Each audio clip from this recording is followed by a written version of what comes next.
thank you for that. I think this has been a trend which has been ongoing, as actually put clearly by my colleagues here. This is something which has been brought by cartels during Kidero's time, and when he was advised, he had to really stop this business. Sonko was also, the cartel also approached Sonko, and he resisted after technical advice. I think we have given this advisory even before, because this has been ongoing. It's only that we got in the list this week, but it has been really going on really secretly to the risk of Kenyans and international travelers. I think we cannot compromise and negotiate the public safety and really throw this city and the country under the bus. We might be flagged and given travel ban because we have a cholera in Kilgoris right now. And some of this facility, among the 10, is only one which is recognized laboratories. Again, once the laboratory, really the outcome is positive, they don't have the capacity and capability to for follow-up and giving prompt treatment like the public health facilities, which has a supportive structure. And again, they are not accountable at all in the event of any serious outcomes, because you cannot delegate such functions to unrecognized laboratories. Even if really they want to do public participation, if they give a body like a reputable organization like Kemri, or even Nairobi Hospital, it makes sense. But this is particularly being done for personal interest and greed. If they want to make quick money, wakitaka kutengeneza pesa haraka, let them do the way they have been misappropriating. Let them put up a substandard drainage system and they do their corruption, but they should not really play out to the life of Kenyans and international travelers. When are you considering going to court? Considering we are writing letter to the governor, copy to the PS, to the CS, to the county assembly, to head of public service, because this is a very, very serious, grave concern. Grave concern. Just because of the greed, you want to risk the health of the entire Kenyans and international travelers. And we are hosting international conferences here every other day.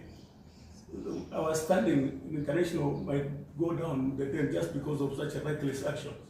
So I think we are giving him 1 week and then we'll go to court.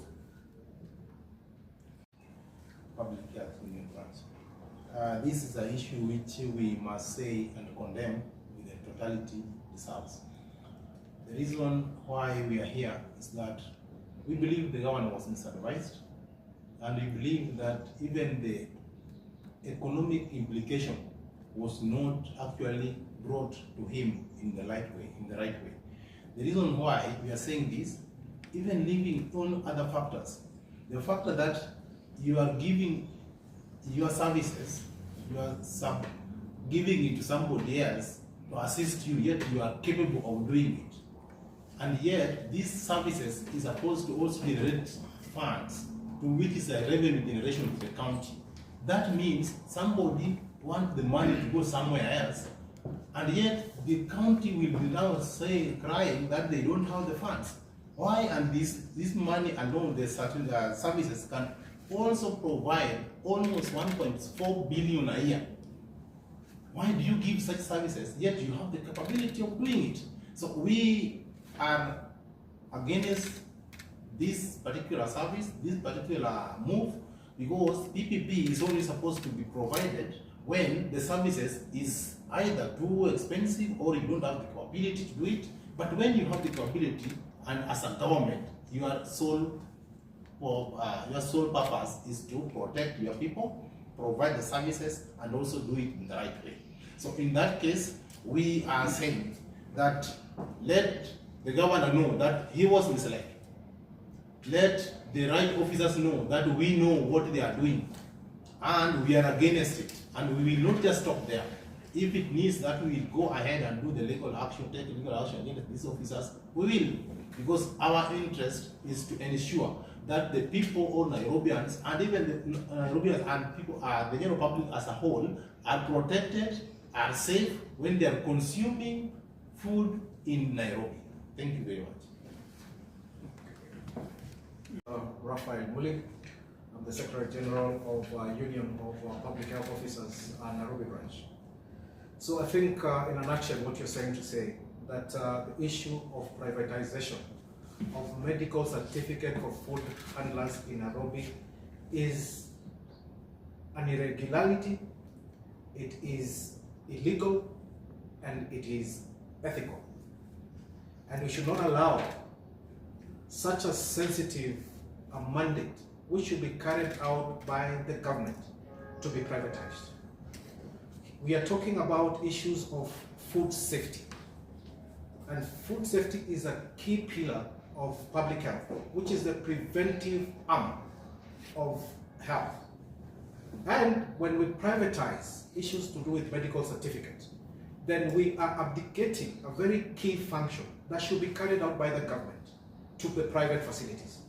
And like we have said, we cannot allow the private facilities to carry out medical certificates for food handlers.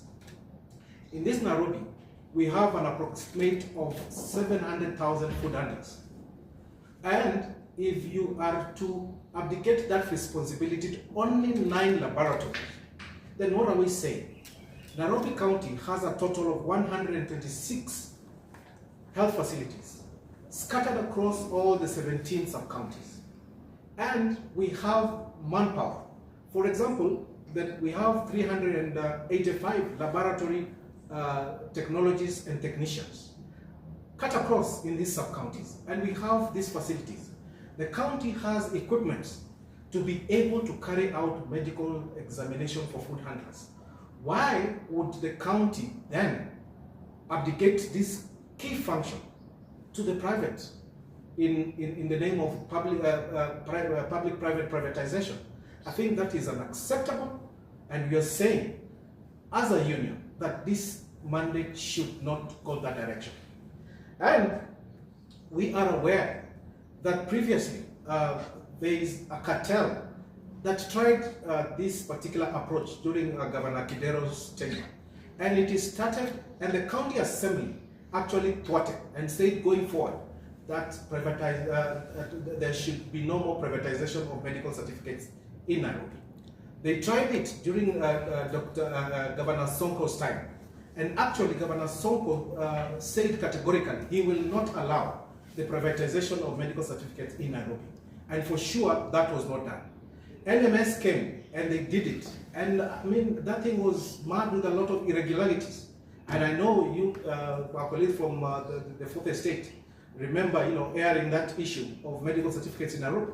Now, it is so unfortunate that His Excellency the Governor was, misadvised by some of these interested parties who want to continue privatizing these medical certificates.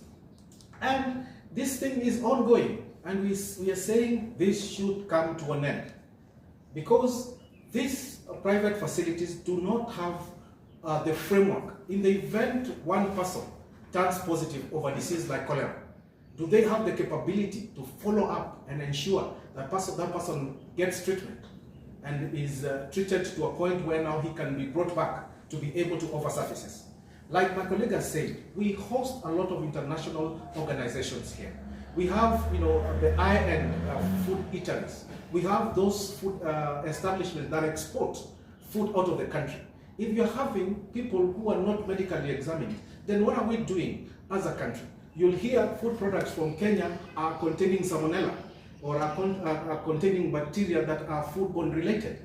And we do not want this to happen. So what you're saying, it is only the government that has the capability and ability to be able to carry out medical certification for food handlers, and is able to put mechanisms in place. In the event we have a scenario whereby there is a foodborne diseases, then it's only the government that will be able to halt further spread of the disease, and not the private facilities. So ladies and gentlemen, that is what you're saying. that and let me also point out that the law is clear. Cap 254 states that it is only a public authorized facility that is supposed to carry out medical certificate and not private. So I do not see why the county should be able to go that direction to privatize medical certificate for food handlers. Thank you. Is it